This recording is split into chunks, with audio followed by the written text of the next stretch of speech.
ইয়ারমুকের যুদ্ধের নেতা ছিলেন খালিদ বিন ওয়ালিদ, ইকরিমার বন্ধু খালিদ বিন ওয়ালিদ রাদিয়াল্লাহু তাআলা আনহু ইকরিমাকে খুবই ভালোবাসতেন। তো সে বাল্যকালের বন্ধু, কাফেরের আমলের বন্ধু, এখন সে মুসলমান। খালিদ রাদিয়াল্লাহু তাআলা আনহুর নেতৃত্বে ইয়ারমুকের যুদ্ধ হয়। এই যুদ্ধে মুসলমানদের সংখ্যা ৩৬ থেকে ৪০ হাজারের ভিতরে বা ৪০,০০০। আর রোমানদের সৈন্য সংখ্যা ছিল ২,৪০,০০০। হিসাব করেন মুসলমানদের সংখ্যা কত? ৪০,০০০। আর রোমানদের সংখ্যা ২,৪০,০০০। সম্ভব?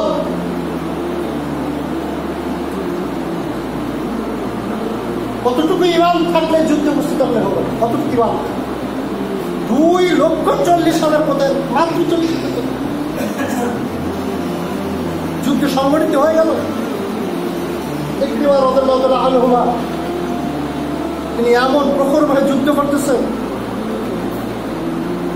এটা এমন একটা যুদ্ধ যেখানে শুধু হাত পাওয়া যায়, কাল্লা পাওয়া যায়, মাথা পাওয়া যায়, মানে একেবারে কচু কাটা যায় বলে না, সেই এরকম যুদ্ধ। ২,৪০,০০০ মাত্র ৪০। কি পরিমাণ যুদ্ধ হতে পারে চিন্তা করা করি। এই যুদ্ধে ইকরিমা রাদিয়াল্লাহু তাআলা আনহু প্রখর গতিতে যুদ্ধ করতেছেন, কাফেরকে হত্যা করে ফেলে দিচ্ছেন, শেষ করে ফেলে দিতেছেন। এমন ভাবে ভিতরে ঢুকে চলে যাচ্ছেন, খালিদ বিন ওয়ালিদ রাদিয়াল্লাহু তাআলা আনহু জানতে পারলেন ইকরিমা রাদিয়াল্লাহু তাআলা আনহু তিনি জীবনের রক্ষা না করে এখানে ভিতরে গিয়ে তিনি যুদ্ধ চালিয়ে যেতেছেন। খালিদ বিন ওয়ালিদ রাদিয়াল্লাহু তাআলা আনহু ছুটে চলে আসলেন, কেননা তিনি একজন কমান্ডার, তিনি একজন সেনাপতি। তিনি চলে আসলেন, আসার পরে বললেন, ইকরিমা তুমি বাইরে চলে আসো। ইকরিমা তুমি যদি মারা যাও তাহলে মুসলমানের একটা বড় আঘাত সৃষ্টি হবে, ফতের কারণ হবে। তুমি হচ্ছে সেইরকম যোদ্ধা, তুমি যদি মারা যাও তাহলে মুসলমানদের ফতের কারণ হবে।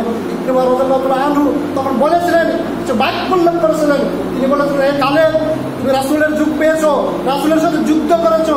তুমি যখন রাসূলের সাথে যুদ্ধ করেছো তখন আমি তোমার বিরোধী পক্ষ ছিলাম, অর্থাৎ তুমি ছিলেন ইসলাম বিজয়ের পক্ষে আর আমি ছিলাম ইসলামের বিপক্ষে ছিলাম।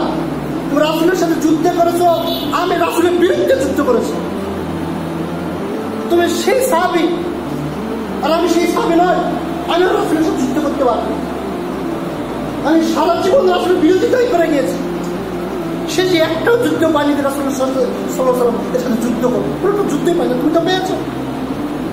আজকে প্রতিদানের সুযোগ আমি পেয়েছি, আজকে পাশ্চিত্যের সুযোগ পেয়েছি, আমি এই পাশ্চিত্য করে নিব আজকে। এই কথা বলে ইকরিমা রাদিয়াল্লাহু তাআলা আনহু তিনি বললেন, এই তোমাদের ভিতরে এমন কেউ কি নাই যে মৃত্যুর জন্য আমার হাতে বায়াত গ্রহণ করবে? মৃত্যুর জন্য, যুদ্ধের জন্য নয়, শাহাদাতের জন্য নয়। তিনি বলছেন মৃত্যুর জন্য আমার হাতকে বায়াত গ্রহণ করবে। একজন নয়, দুইজন নয়, প্রায় ৪০০ জন সাহাবী তার হাতে বায়াত দিয়ে বলেন আমরা মরার জন্য প্রস্তুত। ৪০০ জন সাহাবী, ২,৪০,০০০ এবং আধুনিক অস্ত্র তাদের ভিতর ছিল। রোমানদের ভিতরে আধুনিক যে অস্ত্র ব্যবহার করা যায় এগুলো তাদের ভিতর ছিল। আর তাদের সামনে কিছু ছিল, সেই কিছু ছিল, তীর, কিছু বল্লম, এগুলো সব কিছু ছিল। এই যে ৪০০ জন সাহাবী তার হাতে হাত রেখে মৃত্যুর পরোয়ানা না করে মৃত্যুর জন্য প্রস্তুত, তারা একবারে ভিতরে ঢুকে গেল। একমাত্র শুধুমাত্র আল্লাহর পরে এদের মাধ্যমেই ওই ২,৪০,০০০কে একবার টুকরা টুকরা করে মাত্র ২০,০০০-এর মতো প্রায় সৈন্য তারা জীবিত ছিল, সমস্ত ব্যক্তিদেরকে এরাই হত্যা করে। এত কঠোরভাবে তারা পরিচালনা করছে, যুদ্ধ পরিচালনা করছে।